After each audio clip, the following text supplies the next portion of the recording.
됐습니다. 잠정 실적 발표로 어닝 시즌의 포문을 열었습니다. 깜짝 실적이 나왔는데요. 이 7조 원을 과연 영업이익 7조 원을 넘어설 수 있을지가 관심사였는데 좀 밑돌 것이라는 전망이 좀 많았습니다. 컨센서스가 6조 6천억 원 수준이었는데요. 이를 크게 뛰어넘는 수준에서 발표가 됐습니다. 지금 삼성전자의 뉴스토마토 산업부 기자가 나가 있는데요. 김민성 기자 만나보겠습니다. 김민성 기자. 네, 자세한 소식 전해주시죠. 네, 삼성전자가 올 3분기 잠정 실적을 발표했습니다. 삼성전자는 올 3분기 매출 51조 원, 영업이익은 7조 3천억 원을 기록할 것이라고 예상했습니다. 매출은 직전 분기 대비로는 2조 5천억 원 늘어난 5.07%를 총가한 수치입니다. 그리고 영업이익은 전분기 대비 4천억 원 늘어 5.8% 증가했습니다. 매출과 영업이익 모두 시장 기대치를 웃돈 어닝 서프라이즈가 예상되는 상황입니다. 시장에서는 매출 50조 1천억 원, 영업이익은 6조 5천억 원을 예상한 바 있습니다.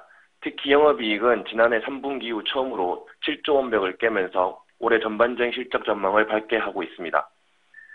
특히 스마트폰 판매량이 예상보다 선전했기 때문에 인하는 분석이 주를 이룹니다. 삼성전자는 2분기에는 갤럭시 S6, 3분기에는 갤럭시 노트5 등 이른바 전략 스마트폰을 잇따라 출시하고 판매량 늘리기에 매진한 바 있습니다.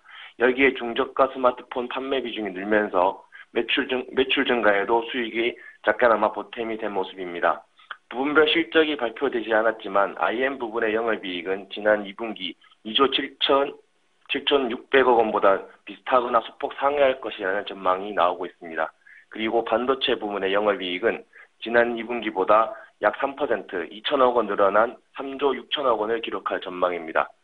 지난 2분기 흑자 전환에 성공한 소비자 가전 부분의 실적도 지난 분기와 비슷한 2천억 원이나 3천억 원 정도의 영업이익을 낼 것으로 보입니다. 러시아와 브라질 등 신흥국 시장의 환율이 부담이지만 북미와 유럽, 서남아 지역의 프리미엄 제품군 판매가 늘어난 것으로 풀이됩니다. 지금까지 뉴스토마토 김민성입니다. 네.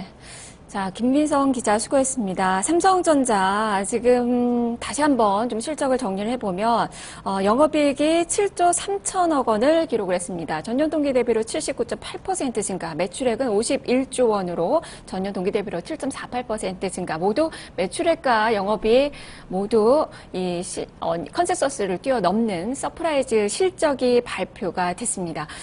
지난해 한 3분기 이제 저점으로 V자형 이 실적이 반등세가 좀 나타나고 있다는 점 특징을 좀 볼 수 있겠는데요. 다만 이번에는 원화 약세에 그 영향을 아주 크게 받아서 이게 정말 서프라이즈로 볼 수 있는가에 대해서는 지금 많은 또 해석이 좀 필요할 것 같기도 합니다. 일단 지금 현재 주가는 2.69%의 상승, 118만 원 선에서 움직임이 현재 기록이 되고 있습니다. 잠시 후에 개장 후의 움직임들 살펴보도록 하겠습니다.